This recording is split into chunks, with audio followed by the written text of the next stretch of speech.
किसी भी कंपनी में अगर आप as an fresher accountant apply करना चाहते हैं तो इसके क्या स्टेप्स हो सकते हैं। स्टार्टिंग फ्रॉम ज़ीरो कि जॉब डिस्क्रिप्शन कंपनी की क्या होगी, क्या कंपनी आपसे रिक्वायर कर रही है, जो कि आपको देखना है। आप में कौन सी स्किल्स होनी चाहिए, soft skills, technical skills. Then आपका एजुकेशनल बैकग्राउंड क्या होना चाहिए, क्वालिफ़िकेशन की रिक्वायरमेंट है, डिग्री की रिक्वायरमेंट है। एप्लीकेशन प्रोसेस चौथा स्टेप, किस तरह से आपने इसको देखना है, कंपनीज को अप्रोच कैसे करना है, अप्लाई कैसे करना है, फॉलोअप कैसे करना है। सीवीज़ के बहुत ज़्यादा प्रॉब्लम्स होते हैं। इसके बाद आपको कॉल आ जाती है तो इंटरव्यू की प्रिपरेशन कैसे करनी है, ऐसे कौन से क्वेश्चंस हो सकते हैं जो कि आपसे पूछे जाएंगे, क्योंकि आप as an fresher accountant apply करने जा रहे हैं।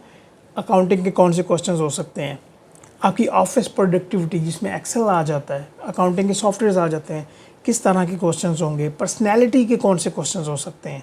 एंड लास्ट स्टेप, सैलरी किस तरह से निगोशिएट करनी है। ना सिर्फ हमने इनको सिर्फ अंडरस्टैंड करना है, बल्कि प्रैक्टिकली मैं आपको दिखाऊंगा किस तरह से आप अपनी असेसमेंट कर रहे होंगे कि आप कहाँ पे खड़े हैं, कहाँ पे आपको जाना है। तो अगर आप ये कंप्लीट प्रेजेंटेशन देखते हैं तो आई एम श्योर कि आप ज़रूर इसे बेनिफिट लेंगे और अपनी जॉब के करीब से करीब हो जाएंगे। आपको स्टेप्स पता चलेंगे कि किस तरह से आपने जॉब को लेना है। So let's start. ये जो 6 स्टेप्स मैंने आपके साथ शेयर किए हैं, वन बाय वन हम इनको ब्रेक डाउन करेंगे, समझेंगे इनको, और आपको असेसमेंट करना होगी कि आप करंटली कहाँ पे खड़े हैं, किन स्किल्स की, किन पॉइंट्स की आप में ज़रूरत है और आपको काम करना है उनके ऊपर, ताकि आप अपनी जॉब के करीब से करीब तर होंगे। अभी हम जॉब डिस्क्रिप्शन की बात करेंगे और एक एक पॉइंट को हमने ब्रेक डाउन करना है। ये शीट आपको मिल जाएगी, डिस्क्रिप्शन में इसका लिंक होगा, आप इसको भी डाउनलोड कर सकते हैं, समझ सकते हैं एक एक पॉइंट को। फॉर एग्जांपल यहाँ पे हम जॉब डिस्क्रिप्शन की बात करने वाले हैं, तो जब भी किसी कंपनी में अप्लाई किया जा रहा हो या कंपनी वैकेंसी ऑफ़र करती है तो सबसे पहले हम ये देखते हैं कि जॉब डिस्क्रिप्शन या रिक्वायरमेंट्स कौन सी हैं। अच्छा, ये तो मैं आपको बताऊँगा इसी, जो कि मैंने यहाँ पर 10 पॉइंट्स गैदर किए हैं, बल्कि इनमें से कुछ पॉइंट्स मैं आपको प्रैक्टिकली भी दिखाऊंगा कि अगर आपके ये ऑर्गेनाइजेशन डिमांड कर रही है तो एक्चुअली ये काम किस तरह से आप असेस कर सकते हैं कि आपको यहाँ तक पहुँचना है। देखें, जॉब डिस्क्रिप्शन में सबसे इम्पोर्टेंटली, क्योंकि मैंने एक एग्जांपल ली है जी जूनियर अकाउंटेंट की, और इसके लिए हमने एक और फर्दर एग्जांपल ली है कि अकाउंट रिसीवेबल्स में उसको जॉब की वैकेंसी अवेलेबल है तो उसने यहाँ पे अप्लाई करना है। तो कंपनी कहती है पॉइंट नंबर 1 में कि जो भी पर्सन हो वो रिस्पॉन्सिबल हो for maintaining account receivable records. ये बड़ा सिंपल सा है, जो भी डॉक्यूमेंटेशन होगी, जो भी रिकॉर्ड्स होंगे अकाउंट रिसीवेबल को लेके, उसको मेंटेन करना। दूसरे नंबर पे इनवॉइसेस को प्रोसेस करना, फॉलोअप करना, जो भी आउटस्टैंडिंग बैलेंसेस रहते हैं, ठीक है। ये वाया ईमेल भी हो सकता है, वाया रिमाइंडर्स भी हो सकता है ऑटोमेटिकली।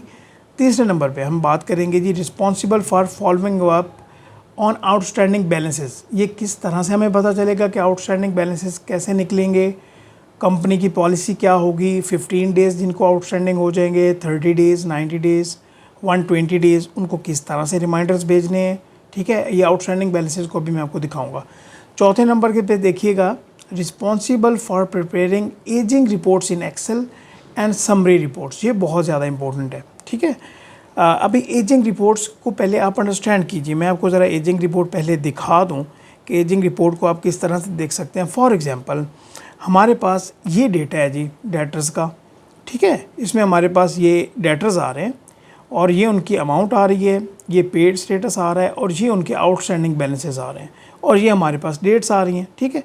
ज़रा आप इसको थोड़ा सा मैं और जूम करूँ तो आपको शायद अंडरस्टैंडिंग बेहतर हो जाए। अच्छा, कंपनी क्या कहती है कि मुझे यहाँ पर आप बताएँ 30 days, 60 days, 90 days, for example इस तरह से मुझे आप एजिंग रिपोर्ट बना के दिखाएं। तो यहाँ पे अगर आपको एक्सेल पे वर्किंग आती होगी तभी आप ये एजिंग रिपोर्ट बना पाएंगे कि आज क्या डेट है, ये डेट कब की हो चुकी हुई है और कितना आउटस्टैंडिंग बैलेंस रहता है, कौन सी डेट तक कितना रहता है। ये एजिंग रिपोर्ट बनाना आपका काम होगा। इसकी आगे फिर समरी बनाना। फॉर एग्जाम्पल, ये पहला हमारा क्लाइंट क्या है जी, AIB फूड्स, उसके बाद क्या है जी, ये अलायंस एडवर्टाइजमेंट। तो इस तरह से आपको एजिंग रिपोर्ट बनाना पड़ेगी, ठीक है।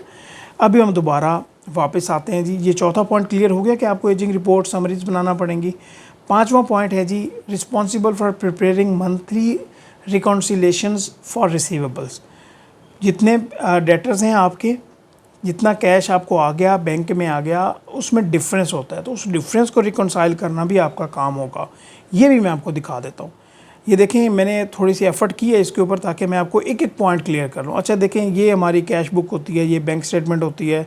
ये फॉर एग्जांपल एक मैंने फॉर्मेट आपको दिखाया जी बैंक रिकॉन्सिलेशन स्टेटमेंट का, कि जो कंपनी का रिकॉर्ड है उसके मुताबिक ये बैलेंस आ रहा है, ठीक है, as per bank balance status ये आ रहा है। तो डिफरेंस किस तरह से इसको हम ख़त्म करेंगे ना, तो इसकी काफ़ी सारी वर्किंग होती है जो कि आपको वर्किंग्स करना पड़ती हैं। ये सारा कुछ भी आपको बनाना पड़ेगा।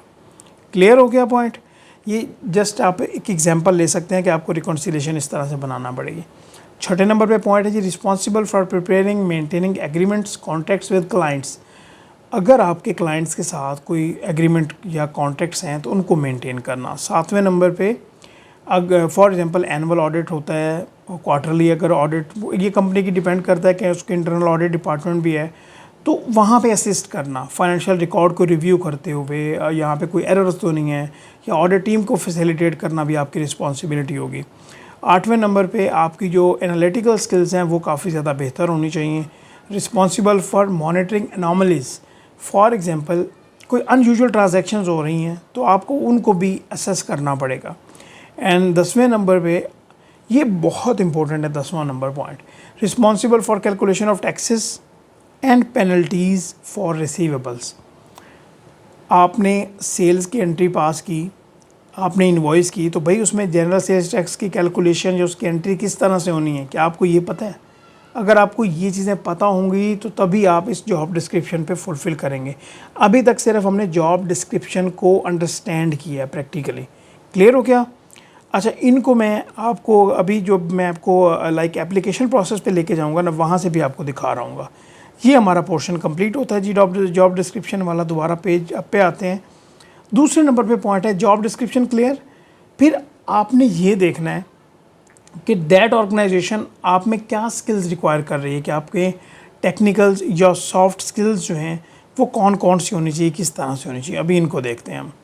इसके लिए ये देखें, ये शीट आपको मिल जाएगी। जब आप ये प्लस माइनस पे क्लिक करेंगे तो एक्सपैंड उसी तरह से होगा। स्किल्स वाले पोर्शन में सबसे पहले मैं आपको ये क्लियर कर दूं कि जब भी आप किसी ऑर्गेनाइजेशन का पार्ट बनने जा रहे होते हैं, जो आपने वहाँ पे बुक कीपिंग करना होती है, जो भी ट्रांजैक्शंस पास करना होती हैं, जो भी हिसाब किताब करना होता है, वो आप रजिस्टर्स पे तो नहीं कर सकते।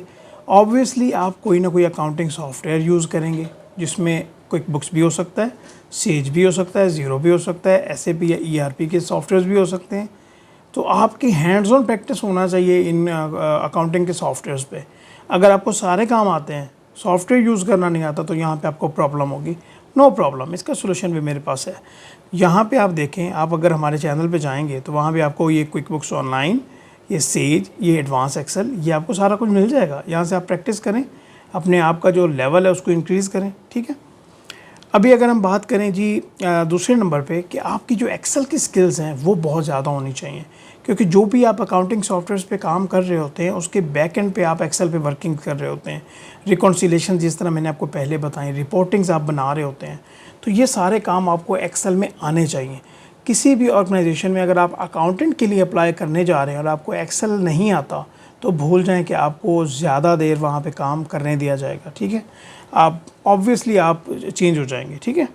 और इसका भी मैं आपको बता दूँ, ये तीसरे नंबर वाला मैं बताता हूँ आपको। ये डेटा एनालिसिस स्किल्स आपकी बहुत बेहतर होनी चाहिए जी। गोल सीक होता है जी एक एक्सेल में प्रोग्राम, उसका आपको पता हो, पावर टेबल या पिवट टेबल्स का पता हो, पावर क्यूरी का पता हो, ताकि आप एनालिसिस ज़्यादा बेहतर और जल्दी कर सकें। जब मंथली रिकॉन्सिलेशंस बनती हैं तो बंदे को बड़ी परेशानी होती है और बड़ी लेट सेटिंग्स होती हैं, ठीक है। इसको ज़रा मैं आपको एक्सप्लेन करना चाहूँगा।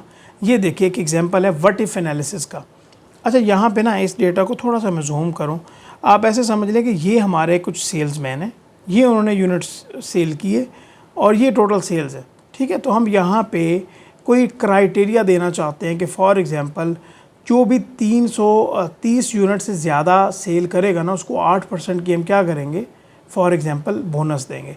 तो यहाँ पे पहले हम व्हाट इफ़ लगाएंगे। व्हाट इफ़ का क्या मतलब होगा कि भाई जहाँ जिनका 330 से ऊपर है, येस या नो कर दो और फिर उसके अकॉर्डिंगली यहाँ पे मल्टीप्लाई कर दो। यहाँ पे व्हाट इफ़ देन कंडीशंस लगेंगी, ठीक है। इनका आपको पता होना चाहिए। इसके अलावा मैं आपको क्लियर करता चाहूँ, फॉर एग्जांपल पिवट टेबल्स की बात हुई थी। अभी ये जो आप देख रहे हैं ना, ये लेजर्स बने हुए हैं, ये ऑटोमेटिकली पिवट टेबल्स के ज़रिए बने हुए हैं। बैंक देख लें, कंप्यूटर देख लें, अभी पिवट टेबल का आपको यूज़ आना चाहिए। ये बहुत डेटा एनालिसिस का और वर्किंग में काफ़ी ज़्यादा सपोर्ट करता है। ये ट्रायल बैलेंस देख लें, वहीं से लिंक लगे हुए हैं और ये सारा पिवट टेबल की सारी फील्ड्स आ रही हैं। आपको इनके बारे में अंडरस्टैंडिंग लेना होगी। क्लियर हो गया पॉइंट ये?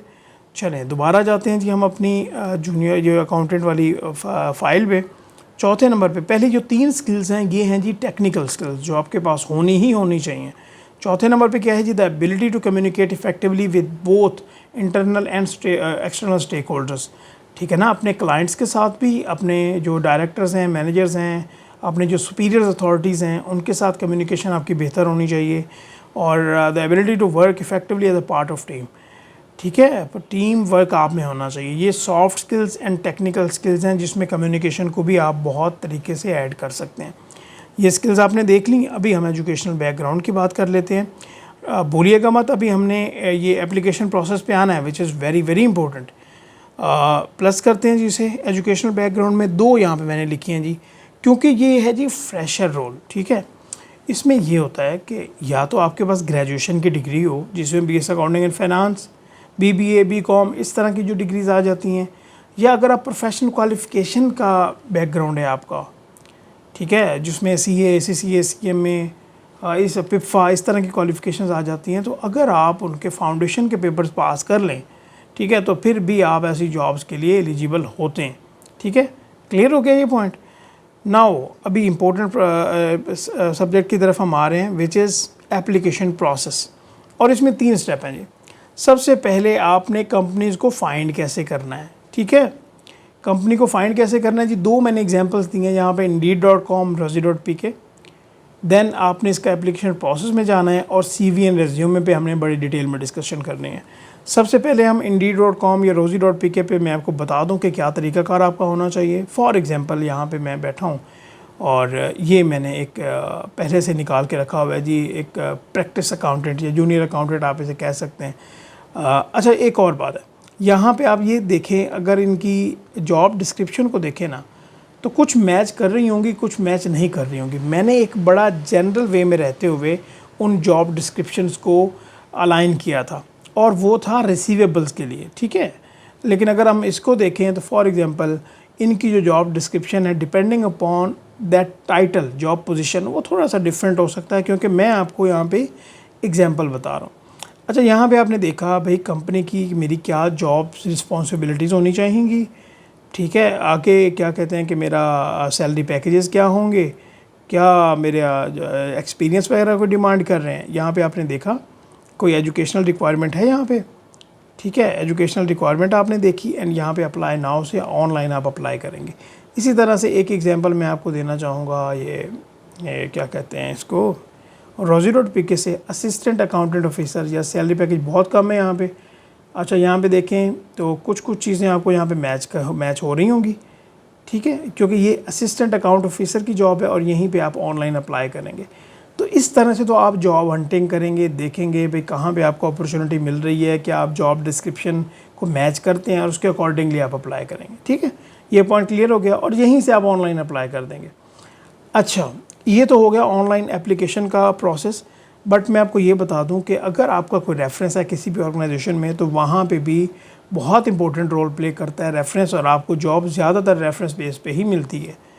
तीसरे नंबर पॉइंट है रेज्यूमे या CV। इसमें ब्लंडर्स जो होते हैं ना, आज मैं क्लियरली आपको बता देना चाहता हूँ।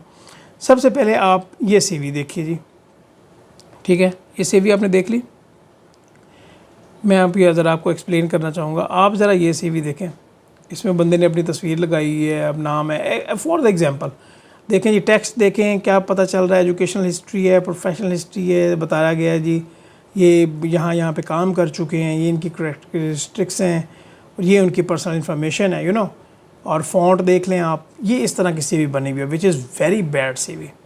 पिक्चर नहीं होनी चाहिए CV में। ठीक है, क्योंकि एक प्रोफेशनल जब भी आपको CV को असेस करता है ना, वो देखता है कि भाई क्या जो जॉब डिस्क्रिप्शन मैंने लिखी हुई है, क्या उसके अकॉर्डिंगली इसकी CV बनी हुई है।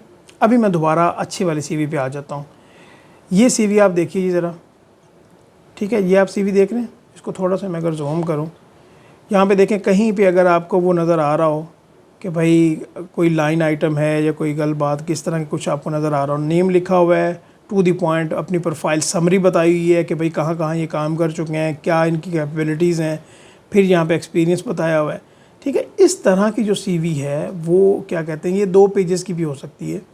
इस तरह की CV ज़्यादा रिकमेंडेड है, जिसमें आपको जॉब मिलने के चांसेस या इंटरव्यू के चांसेस ज़्यादा होते हैं, क्योंकि ये CV आपको रिप्रेजेंट कर रही होती है। ना तो इसमें आप कोई फ़ॉन्ट देखेंगे, फजूल फ़ॉन्ट है, ना आप यहाँ पे कोई तस्वीरें देखेंगे, टू दी पॉइंट चीज़ें लिखी हुई हैं, और यही रिक्वायरमेंट होती है। देखिए यहाँ पे लिंक्डइन का अकाउंट है, उनका कॉन्टेक्ट नंबर है, इनकी ईमेल एड्रेस है, इस तरह की CV आपने बनानी है। इसके ऊपर इंशाल्लाह एक डिटेल में एक सेशन रखेंगे जिसमें आपको further step by step guide करेंगे कि इसमें क्या क्या पार्ट्स होने चाहिए और आपका क्या तरीक़ाकार होना चाहिए। ठीक हो गया, CV आपने ऑनलाइन सबमिट करवा दी, ठीक हो गया। और अभी उसके बाद क्या कहते हैं जी, अभी आपका अगला प्रोसेस है जी इंटरव्यू का। अभी यहाँ पे सबसे बड़ा प्रॉब्लम ये आता है कि लोगों को, दोबारा मैं ज़रा इसमें आऊँ, हमारा जॉब डिस्क्रिप्शन कंप्लीट हो गया, skills, educational background, application process. अभी इंटरव्यू की बात करते हैं और इसको ज़रा समझिएगा। लोगों को क्या प्रॉब्लम्स आती हैं भाई, CVs ड्रॉप कर दी हैं, कॉल ही नहीं आ रही। नंबर 1 तो आप ट्राई करें कि आपका रेफरेंस होना चाहिए, ठीक है, कोई भी ऑर्गेनाइजेशन हो। नंबर 2, CV आपकी टॉप नॉच होनी चाहिए, जिस तरह मैंने आपको बताया। अभी CV आपकी इस तरह की हो कि जहाँ पे जो हमने जॉब डिस्क्रिप्शन डिस्कस की है ना, ये वाली, इसके अकॉर्डिंगली आपने CV बनानी है। क्या तरीकाकार होगा, आपने सिंपल यहाँ से जॉब डिस्क्रिप्शन अपनी कॉपी करनी है, चैट GPT में लेके जाएं या आप गूगल बार्ड में लेके जाएं, उसको कहें कि जी भाई ये जॉब डिस्क्रिप्शन है, इसके अकॉर्डिंगली मेरी ये एजुकेशन है और मुझे आप मेरा थोड़ा बहुत CV को अमेंड कर दें, तो वो आपको बेहतरीन सी CV ड्राफ्ट करके देगा वो पर्टिकुलर सेगमेंट, और आप वहाँ पे कॉपी कर सकते हैं। तो इससे क्या होगा कि आपकी जो CV है वो मैच कर जाएगी जॉब डिस्क्रिप्शन से और आपको इंटरव्यू के कॉल होने के चांसेस ज़्यादा हो जाएंगे। क्लियर हो क्या पॉइंट? ठीक है, और आपने फॉलो अप भी ज़रूर करना होता है। अभी हम बात कर लेते हैं इंटरव्यू क्वेश्चंस की। अच्छा, आपको इंटरव्यू की कॉल आ गई। अभी इंटरव्यू की लोग कहते हैं जी कॉल आ गई है, ठीक है, अभी अभी हम क्या शुरू से प्रिपरेशन करें। लेकिन अगर आप इंटरव्यू की प्रिपरेशन नहीं करेंगे तो आपको ये नहीं पता कि आप अपना नुकसान कर रहे होंगे। और मैंने यहाँ पे इंटरव्यू को 3 पार्ट्स में डिवाइड किया है। एक आपकी, क्योंकि जॉब के अकॉर्डिंगली बेसिक अकाउंटिंग, जिसमें मैंने एंट्रीज विद टैक्स ट्रीटमेंट की इंटरव्यूज़ में क्वेश्चंस आएंगे, बताता हूँ कौन से क्वेश्चंस आएंगे, वो आप नोट कर लीजिएगा, डाउनलोड कर लीजिएगा ये फाइल। ऑफिस प्रोडक्टिविटी, एक्सेल के रिलेटेड कौन से क्वेश्चंस आएंगे, एंड पर्सनैलिटी असेसमेंट किस तरह से आपकी होगी। ठीक है, ओके। अब यहाँ पे सबसे पहले इंटरव्यू क्वेश्चंस की बात करें तो आपसे ये क्वेश्चन बहुत ज़्यादा हो सकता है, what is the difference between accrual and cash basis accounting. बंदे यहीं पे कंफ्यूज हो जाते हैं, उनको नहीं पता होता क्या करें। तो you have to answer that, और बड़ा प्रैक्टिकल वे में आपने आंसर करना होगा। What are the different types of taxes that businesses have to pay. यहाँ पे आपने सारे टैक्सेस नहीं गिनवा देने, आपने रिसीवेबल सेक्शन में रहते हुए जवाब देना है कि भाई GST हम चार्ज करेंगे। अगर हम अपने क्लाइंट के ऊपर कोई पेनल्टीज़ हैं, वो टैक्सेस में तो नहीं आती, लेकिन हम उसको अपने तौर पे पेनल्टीज़ लगा देंगे। ठीक है, इस तरह की बात है। आगे वो कहता है जी how do you record sale. आप सेल को रिकॉर्ड कैसे करेंगे। आप यहाँ पे एंट्री बताएंगे और प्रैक्टिकल एंट्री बताएंगे कि मिस्टर अली ने फॉर एग्जांपल सेल परचेज़ की हैं चीज़ें, या हमारी जो फर्म है फॉर एग्जांपल ABC कंपनी है, उसने चीज़ें सेल की हैं मिस्टर अली को, तो क्या एंट्री होगी। फिर उसमें GST को किस तरह से हम इंक्लूड करेंगे। How do you reconcile receivables, ये इंपॉर्टेंट है, यहाँ पे लोग फंसते हैं। How do you prepare ageing reports, अगर यहाँ पे ये आपको काम आते होंगे रिसीवेबल्स और फिर आपको एजिंग रिपोर्ट्स वाले, तो फिर ही आप इनका आंसर कर पाएंगे। ठीक है, ऑफिस प्रोडक्टिविटी पे आ जाते हैं। How do you use VLOOKUP function, if function, chart and graphs, count if, sum if, ये वाले आपने नोट कर लेना ना। और आपको इनके ऊपर सिर्फ ये मैंने चंद बताए हैं, इसके अलावा एक्सेल के ऊपर आपकी अच्छी खासी प्रोडक्टिविटी होनी चाहिए। अगर मैं यहाँ पे जाऊँ दोबारा से, फॉर एग्जांपल VLOOKUP की बात करें, तो यहाँ पे आप ये देख रहे हैं कि हमारे पास डेट आ रही है, ट्रांजैक्शन, बेवरेजेस, ये डिफरेंट आइटम्स हैं, ये रीजन आ रहे हैं और ये हमारे सेल्स पर्सन आ रहे हैं। तो वी लुकअप के ज़रिए फॉर एग्जांपल हम यहाँ पे सेल अमाउंट लगाना चाहते हैं। वी लुकअप क्या होगा कि फॉर एग्जांपल इम्तियाज़ ने भाई कितनी सेल की है गढ़ी शाहू में रहते हुए, पेप्सी की, फैंटा की, तो सारा रिकॉर्ड इस तरह से हम मेंटेन करेंगे। अगर इस तरह आप बैठते जाएँ तो यहाँ पे ये कितनी है, 560 रोज़ हैं। तो जो ऑर्गेनाइजेशन का रिकॉर्ड होता है वो इससे भी बहुत बड़ा होता है। तो अगर आपको फार्मूलाज नहीं आएंगे, आपको फॉर्मेटिंग नहीं आएगी, तो फिर आपको प्रॉब्लम होगी यहाँ पे। क्लियर हो गया ये पॉइंट? नाउ पर्सनैलिटी में how would you handle a difficult customer? जो हमारे क्लाइंट हैं भाई, वो फॉर एग्जांपल पैसे नहीं दे रहे, क्या आपका तरीक़ाकार पर्सनली होना चाहिए? ठीक है, हमारी कंपनी की पॉलिसी है, लेकिन आप उसको किस तरह से अप्रोच करोगे? क्या आंसर होगा आपके पास? Then why are you interested in this position? ये बहुत ज़्यादा, यहाँ पे आपका क्या आंसर होना चाहिए? वैसे आप सोचें, यहाँ पे सोचें कि आप इंटरव्यू में बैठे हुए हैं एंड देन आपने ये आंसर करना है कि भाई आप इस पोजीशन में क्यों इंटरेस्टेड हैं। तो यहाँ पे आप बताएंगे कि भाई मुझे I am applying for the jobs, और ये मेरी जो एजुकेशन और एजुकेशनल बैकग्राउंड है उसके ऊपर राइट फिट बैठती है, तो मैंने यहाँ पे अप्लाई किया है, और अगर यहाँ पे मुझे अपॉर्चुनिटी मिलेगी तो मैं ज़रूर इसको अवेल करूँगा। Then what you can contribute to our team? आप कहेंगे जो मेरी जॉब डिस्क्रिप्शंस हैं वहाँ पे रहते हुए मैं ज़रूर चाहूँगा कि मैं अपना रोल प्ले कर सकूँ। When you can join us? बहुत इंपॉर्टेंट क्वेश्चन है, इसका आंसर मैं आपको बता देता हूँ। पहले मैंने आपको कुछ इसलिए नहीं बताया क्योंकि वो आपको काफ़ी ईजी हैं, आप अगर उनके ऊपर काम करेंगे तो आपको आ जाएगा। यहाँ पे क्या होता है कि अगर आप प्रीवियसली किसी ऑर्गेनाइजेशन में काम कर रहे हैं तो आप यहाँ पे ये गलत आंसर करते हैं और आप कहते हैं कि yes I am available, I can join you within a week. तो यहाँ पे आपको प्रोफेशनली आंसर करना पड़ेगा कि भाई देखिए मैं एक एथिकल प्रोफेशनल बंदा हूँ और मैं प्रीवियस ऑर्गेनाइजेशन में अपनी सर्विस प्रोवाइड कर रहा हूँ और मुझे तकरीबन कोई 30 डेज़ लग जाएंगे, जो भी आप पिछली कंपनी की पॉलिसी है कि मुझे 30 डेज़ लग जाएंगे कि मैं अपना जो काम है वो रेलिवेंट पर्सनल को हैंड ओवर कर दूँ, उनको गाइड कर दूँ, and then I will be able to join you after 30 days और 25 डेज़, जो भी आपकी पिछली ऑर्गेनाइजेशन की पॉलिसी है। क्योंकि अदरवाइज़ फिर क्या होगा कि पीछे से भी आपको प्रॉब्लम होगी और फिर आगे से भी आप आंसर नहीं ठीक करेंगे तो आपको उस तरह से एंटरटेन नहीं किया जाएगा। Do you have any questions in your mind? अच्छा जी, ये आपसे पूछा जाता है और लोगों का क्या होता है जी? No, I don't have any question. यहाँ पे आपको कोई ना कोई क्वेश्चन ज़रूर पूछना है। किस तरह से पूछना है? आप यहाँ पे जॉब डिस्क्रिप्शन को लेके क्वेश्चन पूछ सकते हैं। आप ये पूछ सकते हैं फॉर एग्जांपल कि यहाँ पे मैं अगर सर्विस प्रोवाइड करता हूँ तो किस तरह से मेरा यहाँ से मेरा फ्यूचर मैं देखूँगा इस ऑर्गेनाइजेशन में कि कितने साल बाद यहाँ पे प्रमोशन होती है। इस तरह के क्वेश्चंस कुछ जो भी आपके माइंड में हो, आपने कोई ना कोई क्वेश्चन यहाँ से ज़रूर पूछना है। यहाँ पे अगर हम देखें तो यहाँ पे हमारे ये वाले पॉइंट्स क्लियर होते हैं और लास्ट पॉइंट आ जाता है जी सैलरी निगोशिएशन का। अगर आप पिछली किसी ऑर्गेनाइजेशन में काम कर रहे हैं और आपने फॉर एग्जांपल यहाँ पे गए, हमने यहाँ पे देखा कि यहाँ पे जो ये प्रैक्टिस अकाउंटेंट की जॉब थी इसके लिए उन्होंने 65 to 85,000 पर मंथ कही हुई है, ठीक है। तो आप इसको किस तरह से कह सकते हैं? आप ये कहेंगे कि जो मेरी प्रीवियस ऑर्गेनाइजेशन है फॉर एग्जांपल अगर वहाँ पे आप 60,000 पे भी काम कर रहे हैं तो आपने उस पैकेज को इंक्रीज़ करके बताना है एंड अराउंड 15 to 20% आपने कहना है कि भाई देखें मैं 75,000 तो मेरी पिछली ऑर्गेनाइजेशन मुझे दे रही है, ठीक है, उसमें मेरे कुछ पर्क्स भी हैं। तो यहाँ पे अगर मुझे ऑब्वियसली एक कंपेटिटिव एडवांटेज मिलेगा तो मैं ज़रूर इस ऑर्गेनाइजेशन को ज्वाइन करूँगा, ठीक है। तो आपका ये आंसर होना चाहिए सैलरी नेगोशिएशन में। राउंड आप उसमें ये ना बता रहे हो कि मेरी क्या सैलरी होगी, आप ये कहेंगे कि प्रीवियसली मैं इतनी ले रहा हूँ और मुझे वहाँ पे अगर यहाँ पे कंपेटिटिव एडवांटेज होगा तो मैं इस ऑर्गेनाइजेशन को ज़रूर ज्वाइन करूँगा। ये आपका आंसर होना चाहिए। अगर ये प्रेजेंटेशन आपको स्टेप बाय स्टेप गाइड का ये उस तरह से फॉलो करते हैं एंड आई स्ट्रांगली बिलीव कि आपको इससे काफ़ी ज़्यादा बेनिफिट होने वाला है।